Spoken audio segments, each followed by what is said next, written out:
Challenger came apart in the sky with 7 people aboard, including schoolteacher Krista McAuliffe.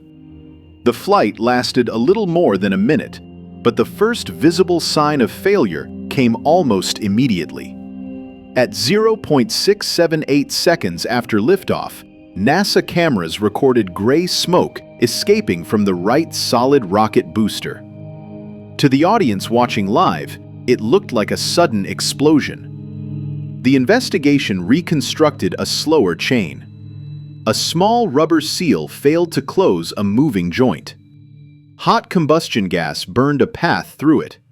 The escaping jet struck the external tank and the booster's attachment structure. The tank structure failed, and air rushing past at nearly twice the speed of sound tore the orbiter into sections. The accident is often compressed into one sentence: an O-ring failed in the cold. That describes the immediate weakness, but not the history behind it. The seal had to move in fractions of a second inside a joint that had behaved unpredictably before. Challenger would face colder conditions than any shuttle before it. What happened next depended on more than rubber. It depended on what the program had learned to accept. STS-51L was to be the 25th Space Shuttle mission and Challenger's 10th flight.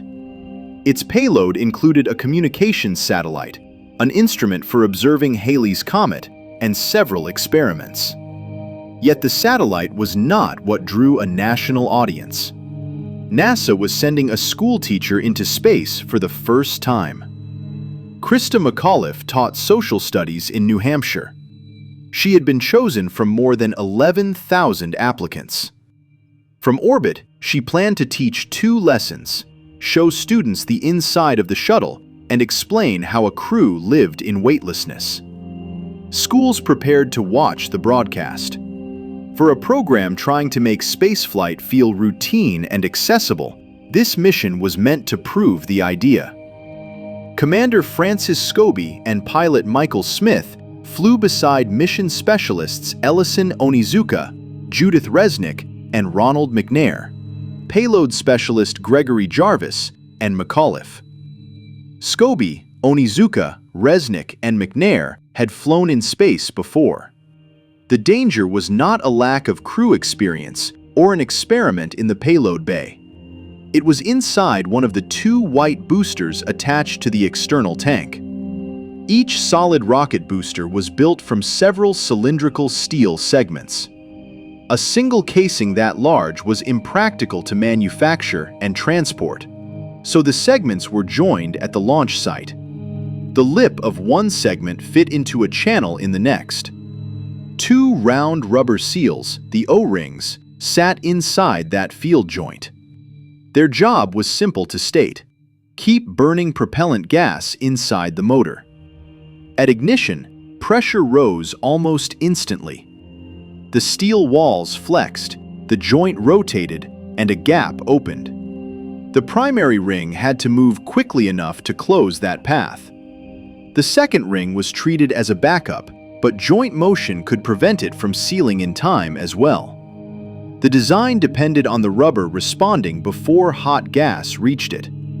Cold elastomer does not become a block of ice. It becomes less resilient and takes longer to recover its shape. On a desk, that delay can look trivial. Inside a firing booster, the available time is measured in fractions of a second. If the ring hesitates, gas can scorch it, move past it, and turn a narrow gap into a nozzle. None of this first appeared in January 1986. During early testing, engineers saw the field joint move more than expected. After shuttle flights began, recovered boosters showed O-ring erosion. Hot gas had reached the rubber and burned away part of it. In some cases, soot appeared behind the primary ring. Combustion products had traveled farther into the joint than the design allowed. Yet every shuttle came home. The boosters were recovered from the ocean, dismantled, inspected, and prepared to fly again. Each successful mission became evidence for the next one. A ring could be called acceptable if it had eroded but still sealed. The second ring could still be treated as a safety margin, even though joint rotation might keep it from sealing when it was needed. Behavior that had not been predicted gradually became part of normal operations.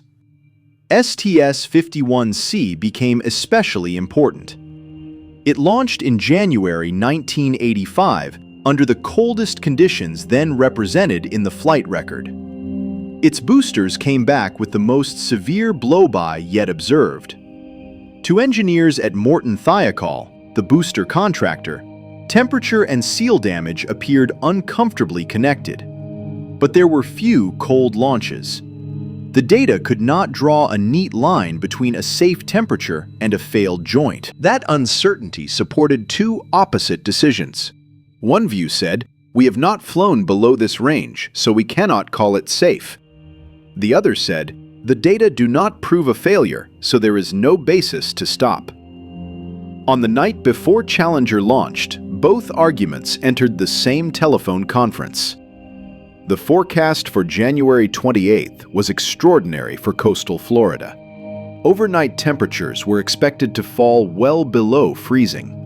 Thiokol engineers assembled charts, reviewed earlier damage, and issued an initial recommendation: do not launch below 53 degrees Fahrenheit, about 12 degrees Celsius. That was the lower edge of the flight experience they considered relevant. NASA participants asked what the data actually proved. The evidence did not form a simple curve. Damage had appeared at different temperatures, and there were too few genuinely cold launches to establish a clean threshold. There was no formula showing that a ring must fail below one exact number. But the engineering question pointed the other way. What evidence showed that a slower seal was safe in conditions the system had never faced? Thiokol paused the conference for a private caucus without the NASA participants. When the call resumed, the contractor changed its recommendation and supported launch. The engineers who had objected received no new test results, and they did not withdraw their concern. The engineering evidence had not changed. Management's recommendation had. The Rogers Commission later found that the people giving final approval did not receive the whole history. They were not shown Thiokol's original written recommendation, the continuing objections from engineers, or the full record of erosion and blow-by. The launch decision was made with information that was incomplete and, in places, misleading.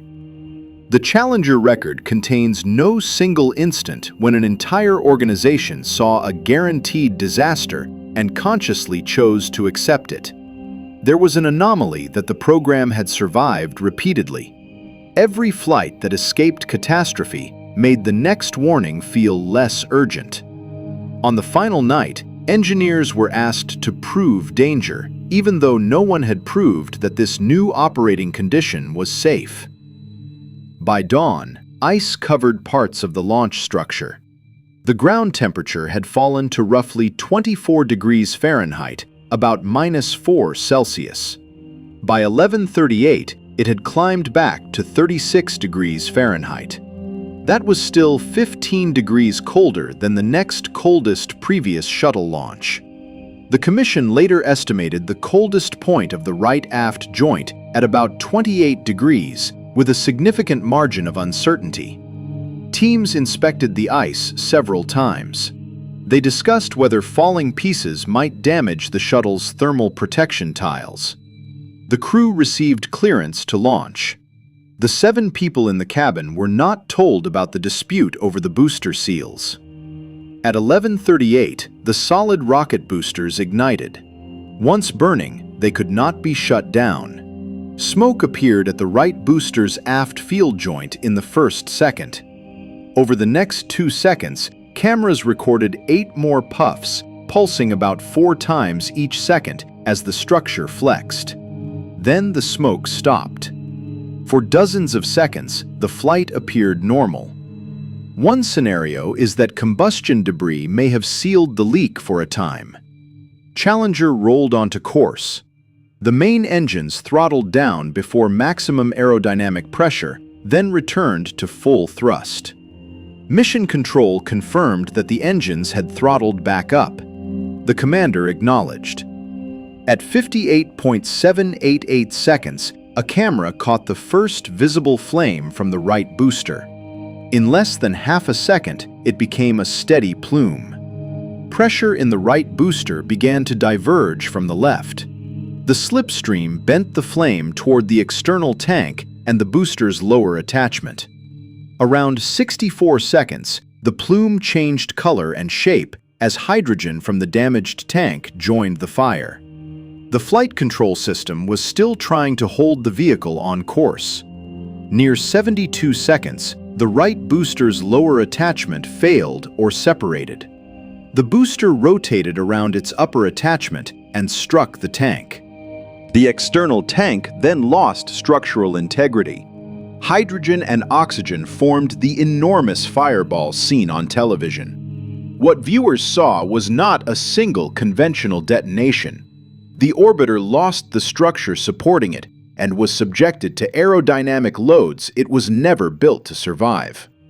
Challenger broke apart at an altitude of roughly 14 kilometers and a speed of about Mach 1.9. The final telemetry arrived at 73.618 seconds. For people watching from the ground, the vehicle disappeared into a cloud of fire and vapor. What happened to the crew after breakup is less certain. The crew module separated from the rest of the orbiter. Evidence from the wreckage indicated that the forces of the initial breakup were probably not enough by themselves to cause death or serious injury. Investigators could not determine whether the cabin lost pressure in flight or whether the crew lost consciousness before impact. The impact with the ocean destroyed much of the evidence. The accurate account is therefore shorter than any dramatization. The cause of death could not be established with certainty. No responsible version can invent cockpit dialogue, assign thoughts to the crew, or confidently describe their condition between breakup and impact. The Presidential Commission examined film from dozens of cameras, telemetry, recovered wreckage, test records, and the decisions made before launch. Investigators traced the initiating failure to the joint between the two lower segments of the right booster. Hot gas passed the seals and opened the path that led to the external tank's destruction. No other shuttle component and no act of sabotage began that chain. The report did not stop with the rubber. It called the launch decision flawed. NASA and Thiokol had failed to respond adequately to evidence about the joint, had not produced a verified new seal in time, and had learned to treat erosion as an acceptable flight risk. Richard Feynman made one part of the problem visible during a hearing. He compressed a sample of O-ring material, chilled it in ice water, and showed how slowly it returned to its original shape. The demonstration was not a full booster test, and it did not replace the engineering analysis. It made one requirement impossible to miss. The seal had to move quickly, and cold took away that speed. The Commission's first recommendation demanded a redesign of the joint and seal without ruling out options merely because of schedule, cost, or attachment to the existing hardware. Shuttle flights stopped. Engineers changed the joint geometry, added a retaining feature, and reworked the sealing system. The return to flight program also brought broader changes, including pressure suits for launch and entry and revised safety procedures. On September 29, 1988, Discovery carried the shuttle program back into orbit. The pause had lasted 32 months. The redesigned joint addressed the specific technical failure that destroyed Challenger. The organizational problem was harder to contain. A successful flight can validate sound engineering. It can also hide a defect when the machine survives despite behavior outside its design. In the field joint record, each safe landing looked like fresh proof that the risk was manageable. The damaged seals were evidence of the opposite. Smoke appeared in the first second. The warnings had been in the record for years. Engineers objected on the final night. Call management changed the recommendation, and Challenger launched.